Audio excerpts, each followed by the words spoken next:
Hello, hello, brothers and sisters. Welcome to a new edition of our show titled Speak of Africa. We are very, very happy to welcome you to this show. My name is Prince Ojong, your host. We have a whole lot of news to share with you. So what are we going to talk about today? Well, when we look at the week, we look at the news cycle, we've looked at the newspapers, the TV stations, we've looked at the most dominant themes in Africa. But the dominant theme is Africa divided, Ambazonia divided. Our people are divided because they are scrambling for resources. Those who get into power, they forget the other people, so they don't want to share. As a result, people start fighting. So Africa is divided, the African people are divided, the people of Ambazonia are divided, and pretty much you see that things are not really going well because our youth, the new generation, is challenging the powers that be. No longer are they just sitting and enjoying freedom. Our people want our leaders to be accountable, and the young people are holding their feet to the fire so that they should be accountable. We start with Ambazonia.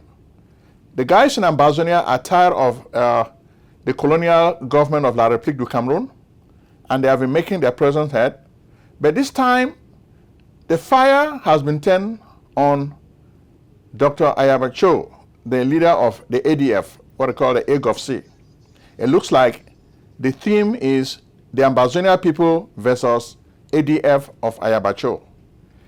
Last week, we talked to you about a directive sent by the ADF to the people in Ambazonia.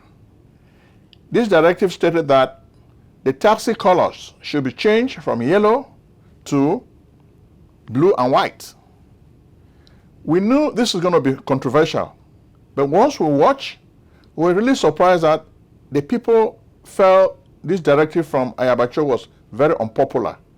It was not thoughtful. Ayaba Cho is credited with the launch of a military option to this Ambazonia struggle. So his detractors will tell you if there's a singular objective that he has really achieved, it was to come up with the idea. He was one of the pioneers, those who thought because of the recalcitrance of La République du Cameroon, adopting a military strategy is a sine qua non. Okay? So he started that with the ADF. He started unsuccessfully, then he started gaining some successes. Later on, when it became clear to our people that La République is going to be slaughtering them like sheep, they saw the wisdom of Ayaba Cho's military option, self-defense option. People like Sissoko Ayoktabe were thinking that diplomacy would carry the day. It did not. Yet, Ayaba Cho has not always been right. So he has to be humble to tell the people of Ambazonia that I'm not always right. This time, the issue of changing the color of the taxi from yellow to blue and white is unpopular with the people on the ground. It doesn't really achieve any objective. So many people have weighed in. They have weighed in and they think they are really against Ayaba Cho on this one. A lot of times when people are against Ayaba Cho, we tell you, most people minimize him, underestimated him, but we think he has done a whole lot for the struggle. But this time, the taxi issue is unpopular. Chris Anu, the current interim leader of Ambazonia, spoke about it. I watched this on ABS TV. Then he brought people like Mark Barretta and other guys to talk about it. Then they even showed pictures of some of the guys whose taxis were burned. You have a guy who is on crutches. He makes a living by hiring a guy to drive this taxi for him. That's how he gets money to feed his family. Now, ADF guys went and burned this taxi. And they burned the taxi of other people. But he now became the symbol, the lame guy, the guy who was walking with crutches. He became the symbol of the paralysis of this movement. And you could even see even the enemies of Ambazonia, like the mayor, they were taking advantage of the unpopularity of this taxi directive from Ayaba Cho. You know, your enemies always exploit your weakness. This time, ADF should admit that they made a mistake. They should bow down and let this go. They should not just be dogged in saying, oh, they must enforce this rule. No, it's not popular. Even the cab drivers feel this is not a thoughtful act. Then, of course, from the inside of Konongi prison, Sisiko Ayoktabi came out and spoke against the taxi stuff. Well, he used some metaphors. So when you have cracks on your wall, this makes it possible for lizards to walk in. So this move of changing the taxi colors from yellow to black and white is a non-starter. It's not really important. It exposes the people to more suffering and labor. It exposes them to the wickedness of La République du Cameroon. So let Ayaba Cho and EGOFC understand this and back down. So they must not impose their will on the people every time. We think this is a very, very unpopular directive. They should accept it and we move on. Because all over, the taxi drivers are suffering. So by telling them to change the colors, you are adding costs to their livelihood. So this becomes very expensive for them. When you make the struggle expensive to the people that you want to save, your work becomes very unpopular. So we think EGOFC and Ayaba Cho and the ADF should learn from this so that next time they should consult the people before they take such drastic action. Because the people are on the ground, they are the ones who are bearing the brunt of the wickedness and the debauchery of La République du Cameroon and their militia, B and all those guys. Okay? Ayaba Cho is in the comfort of Norway, giving those directives, making phone calls, then guys are acting on the ground. So leaders should be thoughtful. I think this is a message Sisiko Ayoktabi expressed in his outing, telling us that, listen, we have to be thoughtful as leaders. We have to consider the repercussions of our actions before we make a decision. Okay? Then also in Ambazonia, there is also the issue with a DDR, the Disarmament and Integration Center. A guy who came out from the ADF was targeted. He went to the DDR. I think his name is Fru Isidore Asoba. He was killed in cold blood by the ADF forces, and he was a member of the ADF. He left and joined the DDR, which means he surrendered in Bamenda. So the guys targeted him as a blackleg and they killed him. So his name is Fru Isidore Asoba. So you can see it. So the guys in La République are not really thoughtful.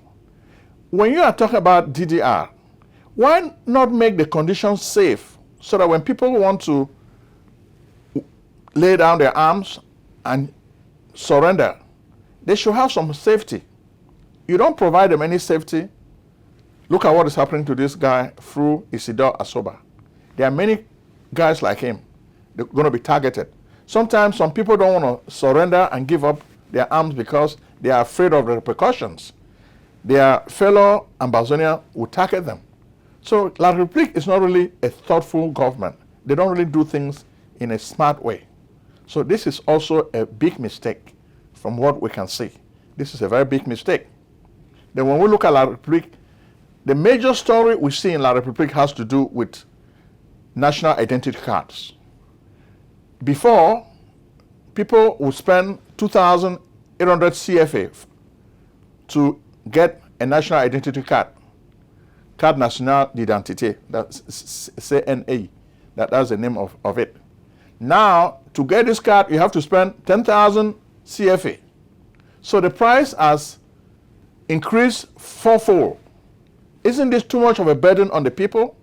Well, the people of La République, unlike they have been suppressed to a point that they cannot even speak, which is why when people talk about 2025, not much is going to happen in 2025. Biya knows that he's president for life. So long as he's breathing, he's going to be president again. what is the opposition going to do? Nothing is going to change. They will vote, but he is the one who counts the votes. So he will always win because he counts the vote. Every time he has to rig the election because that's what he does best. And nobody's going to prevent him from doing that. So that's why when I look at the opposition, they are making the same mistake they have made in the past. Nothing is going to change. Biya is aged, but he has his henchmen. He has placed them all over the place. Power is divided, so one guy cannot make decisions. So even if you are a general, your power is limited because other generals would put you down. You cannot just make decisions. So it's difficult even to organize a coup d'etat because everybody is watching everybody. So it really takes a bold person who is really crazy to say, we've had enough of this Biya nonsense. Let's do away with him. But so far, Biya has crushed Cameroonians to a point that they are so afraid. They are afraid since 1983, when the coup d'etat was organized. A lot of Cameroonians were flushed, were killed, and buried in Bamayo and all those places in mass graves. Then now, your average guy who is even in the military, they know that Biya is very deadly. They don't mess with him. And they know that if you mess with him, he will kill you. So they are so afraid. Even the Cameroonian people, they cannot even go out to protest, just the way you see folks in Kenya are protesting. They are meeting on social media, then organizing their protests. But folks in La République du Cameroon are very, very afraid. So fear is in the heart and soul of your average Cameroonian. That's the soul of a Cameroonian. They are just so afraid. They are afraid to die. If you are afraid to die, then you are not really ready for revolution. And that's why the predicament of the people, you see somebody like Amidou Yaya, he's suffering. What is happening? Because he said he wanted to be president, they decided to punish him. He gave an interview on Jeune Afrique, spoke about his situation. The Biya folks decided to even punish him some more. So it's really tough. Cameroonians are afraid to protest. They are afraid of the military. So it may even be time for the military now to start protesting. Because what are they really gaining? Folks from Mr. Biya's tribe are really the ones gaining. So if you are in the military and you are supporting this government, you're just being on the wrong side of history. Because things are going to turn, the tide will turn. You have folks who believe that Biya is a god, Biya will never die. But that's stupidity. And a lot of Cameroonians are stupid, especially the Francophones. When you look at what is happening, they cannot take Biya out. Next, we take you to Burkina Faso. Burkina Faso is also a place where there's a lot of instability. Ibrahim Traoré has been presenting himself as the new Sankara, but people are not really happy. It looks like he's really making efforts to turn the situation in his country around. But the situation is tough. Jihadists control over 40% of his country. So the guy is constantly in a war mode. He's doing a lot. Recently, we had a lot of shooting around the presidential palace and other areas. It took some time before Ibrahim Traoré came to explain what was happening to the people. He made some excuses, telling people there were lies and this and that. But the truth is, his situation is very fragile. Don't be surprised when you wake up tomorrow and they tell you Ibrahim Traoré is gone. Because there's so much challenge to his rule. Right within the military, there's a lot of mutinous elements, folks who don't agree with him. The same way he took advantage of Damiba, Paul Henri Damiba, and organized a coup d'etat. Other guys who are in the military are also thinking of taking out Ibrahim Traoré. So it's very, very tough. When we even look at what is happening in that country, the Islamic jihadist guys are reigning supreme in that country. Ibrahim Traoré is bringing a lot of resources from Russia, but is that enough? It looks like it's not really enough. When you look at the pictures we can share with you of life in Burkina Faso, it's very, very precarious. Poverty, abject poverty, insecurity, that's what the pictures tell you when you look at the pictures we're sharing with you on Burkina Faso. It's very, very sad. Next, we take you to Congo DRC. Congo DRC, especially in the east, is having the menace of jihadists and militant guys who are killing people. This week, we understand over 30 people were killed in the east, around the Ituri area. So where are the forces of Felix Tshisekedi? Well, whenever these rebel guys strike, the government forces are never there to protect the people. So that's the sad part. These governments are very weak. They control the presidential palace, but in the east, they don't have much control. They keep complaining, oh, Paul Kagame is only the problem. Fight Paul Kagame. Fight him. Don't just sit and watch. Okay? Dictators. Same thing in Equatorial Guinea. What's happening? The people are not happy, but they too are just like people in Cameroon. They have been cowed to a point that they have been cowed into submission. They are afraid to make any noise. So the family of Theodoro Obiangema will remain in power. That will become a dynasty because nobody dares oppose them. You oppose them, they kill you. So people are very afraid. They have a lot of oil and there's a lot of wealth in the country, but the wealth is monopolized by the family of Theodoro Obiangema. The average person still lives in abject poverty. We've done a lot of shows on Equatorial Guinea, so if you watch some of our videos, just type Equatorial Guinea, you'll see it. We talk about this and there's a whole lot of problems going on over there, okay? The people cannot really protest because they are just like the folks in La République du Cameroon. So they have lost their mind, they have lost their soul. So they are just like zombies. They cannot do much, okay? They are useless. Next, we take you to Eritrea. $25,000 to $250,000 per year made easy. Do you dream about making big money? Well, we all do. Imagine joining pharmacy professionals to earn good money. Statistics show that the big pharma industry rules and controls America like a colossus. Do you want to find more details about the hidden gem? Join the Pharmacy Success crew now. Become a pharmacy professional today. Let us train you as pharmacy techs, foreign pharmacy graduates, USA pharmacy students. Learn to earn. We offer affordable online and offline programs. Act now. Browse our website for details, pharmacyprof.com, or call 301-760-0335. Eritrea is also another place in Africa where you have a dictator who is really a live president. Isaias Afewerki is the name of the guy. He's leaning towards the Soviet, Russian guys. But we hear he has some funny rules because I'm in finance. Sometimes I deal with people from Eritrea. When you come from Eritrea, in order to travel to that country, if you're living in America, you have to contribute at least 2% tax of your salary to that country. They have to tax you. Even though you've paid taxes in America, when you want to go to Eritrea, if you've not paid that tax, they will abuse you until you pay the tax. So that's the sad part with the government of Isaias. He too is a warmonger. Even when Ethiopia was having issues with the people in the north, he weighed in and was supporting Ethiopia, even though he had fought a bitter war with Ethiopia for independence. But you see, my friend's enemy is my enemy, right? Or my friend's friend is my friend. So now when you have the enemy of your friend, you try to take advantage of that relationship, right? And that's just what Isaias Afewerki is trying to do with Ethiopia, okay? Next, we take you to Kenya.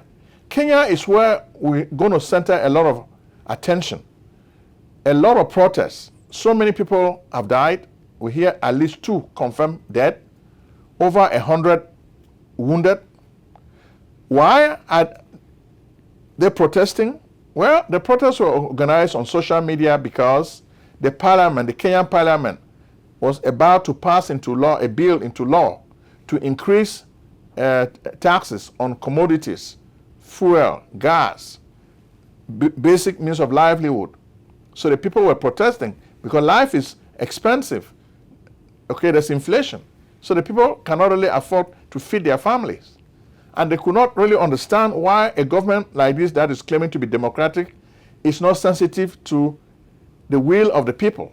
They just want to push stuff down the throats of people without any considerations. So that's why the people now targeted the parliament building. Then the government of William Ruto sent this police to fire tear gas and canisters, water cannons, and this resulted in the deaths of a lot of people. A lot of people were arrested. You will not believe it. The police was just too tough. But I'm sure it's because it's coming so fast. So they had to struggle to maintain control of the situation. But it looks like towards the end, after so much bloodbath, William Ruto is saying now, okay, I want to meet with the protesters so we can resolve the issue peacefully. But this government, this guy came to power. If you knew you could not handle the problem of the country, why did you run for office? You should have allowed somebody else to handle the problem of the country. You ran for office, now you're looking for money to do massive projects. Where's the money going to come from? You are masters in America and other Western countries. You collect money from them. Oh, that's not enough. You still want to tax the people to death without understanding that taxation always makes people revolt. Look at the example of America during the colonial days. When you tax people too much, the burden of taxation will make them revolt. People can feel the incidence of taxation. So when it's too much, they revolt. And that's what is happening in Kenya. We have a lot of pictures to share with you of what is happening in Kenya. It's a big story. The whole country is charging at the seams. Okay? It's really charging at the seams. So from Kenya now, we'll take you to Niger. Niger also is a country we've been talking about. There's been a coup d'etat in Niger. I think the coup d'etat took place in, July 2023. General Tiani is now the strongman of the junta. He's still holding his predecessor hostage in the presidential palace. Mohamed Bazoum is still in the presidential palace. Then they want to take away his presidential immunity so that they can try him for treason. But the people are already protesting against that. Anybody who has been president has supporters. Mohamed Salah started a rebel movement aimed at challenging Tiani. So Tiani was trying to use the oil pipeline built by the Chinese to make some money quick, to shore up his government. Then thinking that Russia will also help him, he chased the Americans out, he chased the French out. But right now, he's having problems with rebels. So the oil pipeline that leaves Niger, because Niger is a landlocked country, to Benin, there's a problem over there. So the oil cannot go. So he's losing money. Then a second problem, the government of Tiani is having issues with Patrice Talon of Benin. Patrice Talon is a French puppet. Now, Tiani Abdurrahman has kicked out the French puppet Mohamed Bazoum in Niger. So the guy in Benin is not friends. So it's making it difficult for them to do business. The oil should flow from Niger to Benin, but it's not flowing because the two leaders in those two countries are not really getting along. So that's creating a serious financial problem for the Nigerian junta. How are they going to do it? It's tough. Then the second problem is Orano. Orano is a French firm that mines some of the nuclear products in the country, uranium and stuff like that, okay? But now the junta has kicked France out and they're asking Orano to leave. So Orano is losing. So the way we see it, France is not really happy. When you see Emmanuel Macron saying he wants to fight Russia and he even wants to go into Russia and fight, it's because he's looking for an excuse to defeat Russia, because Russia is defeating France in Africa. So Emmanuel Macron is looking for a way to retaliate. So do you see how the two conflicts are linked? In Ukraine, Russia wants to take forces and fight. Emmanuel Macron is saying, yes, I will bring French forces to get into Ukraine and fight because I want to kick the ass of Vladimir Putin. Vladimir Putin has hit me hard in Central African Republic, in Burkina Faso, in Niger, in Mali, and many other Francophone former colonies of France. France wants to retaliate. So that's the setting that will give to you. Tired of waiting in long lines at the emergency room or your doctor's office? You should be. Why wait in long lines for care? It's time for you to come to Lucille Urgent Care. Real care, no waiting. Lucille Urgent Care, the best place for true and loving care. Service at Lucille Urgent Care is convenient, fast, time-efficient, affordable, accessible, transparent, and cost-effective. Royal treatment is your right. Indeed, it's not just a privilege or pejorative. Skip the emergency room's long lines, kiss the ER goodbye, say farewell to your old doctor's office, pay less, save time, enjoy the excitement of convenience, receive immediate treatment, get the healthcare you need quickly and affordably. Lucille Urgent Care offers many express services: rapid COVID-19 testing, on-site prescription, preventative lab services, imaging and x-rays, urgent medical treatment for common illnesses and injuries, routine vaccines and flu shots, work-related injury services, pre-employment, occupational, annual, and sports physicals, immigration exams, and much more. Same-day treatment, rapid lab results, extended hours, weekend hours, no appointment necessary, no insurance necessary, no doctor necessary, walk-ins accepted, telemedicine available. We are open 7 days a week with evening and weekend hours. We are located in Maryland. Lucille Urgent Care, 903 Half York Road, Towson, Maryland, 21204. Website, lucilleuc.com. Call at 443-275-1286 or 301-593-4897.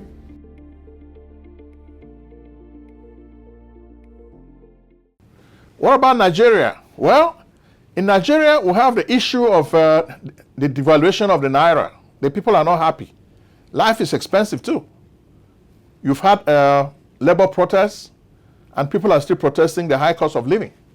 Okay? Then some of the moves Bola Tinubu is using to try to solve the problem are not really working. Recently, we hear the issue now has become ghost workers. Those who are receiving salaries from Nigeria who are living abroad, they have to be targeted so that they should bring the money back. But of course, insecurity remains supreme.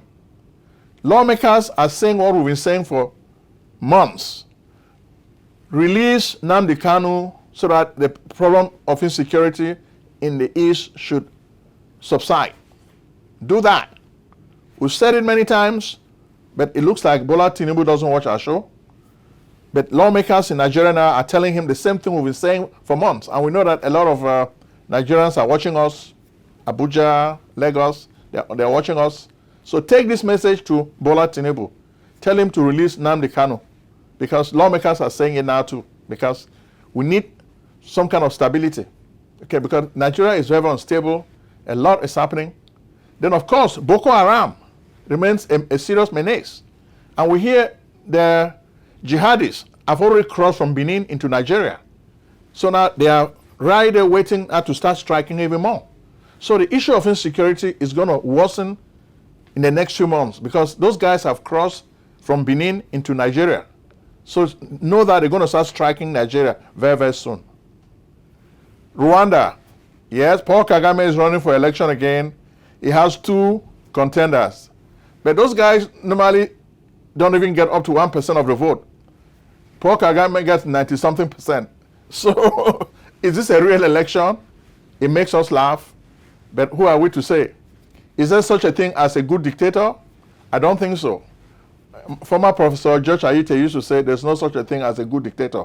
Somebody would have said, okay, Paul Kagame is a good dictator, but he's not. So, we look at Sudan. Sudan has been suspended from the African Union because the leaders don't want to sue for peace. It's a serious problem. What about South Africa? Well, South Africa just had an election. Cyril Ramaphosa is trying to build a coalition, but he left Julius Malema's EFF and brought in other minority parties to form that coalition. How are things going to work out?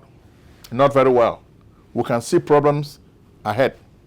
But the ray of light this week is Senegal. President Diomaye Faye was in France. He met with Emmanuel Macron. What did they discuss? Did he tell Macron he wanted to change the currency of his country, he doesn't want to use French franc anymore. He wants to save franc Afrique. Was Osman Sonko with him? Those are all questions people want to know. But at least we know that President Faye met former President Abdou Diop, and they had a good tete-a-tete. So this is politics. You will not really know what the two leaders discuss. They may come out smiling, but you never know what they are discussing. So we've come to the end of our show, but we're encouraging you to register for the classes, pharmacy classes. We're training pharmacy technicians. Do not forget, register for the classes, register for the classes. The classes are starting soon. Get your books, call us, we'll register you, then you buy the books and start the classes and change your life. You need these classes, so please do something about it. You're watching the video, tell us what you think. Don't just sit and expect us to be giving you information. Share information with us. We have a story. Somebody is saying that France is suffering from lights out and power cuts. We've not verified the story yet because France is losing the uranium from Niger.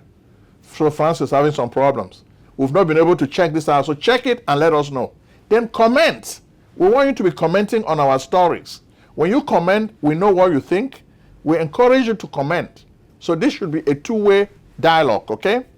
A two-way conversation. We speak, you speak. So we don't just want to be speaking and you don't speak. So comment, and share the video. Thank you very much.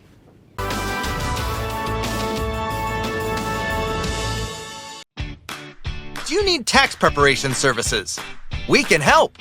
Contact PJ Tax Service, America's only full-time income tax preparers. Like the good old doctor, we do not close our doors after April 15th. In fact, we stay open all year round in order to serve you. We are located at 11207A, Lockwood Drive, Silver Spring, Maryland, 20901. Make an appointment today with Prince Ojong, your tax expert. Call 240-350-1131 or visit us on the web at www.pjtaxservice.com.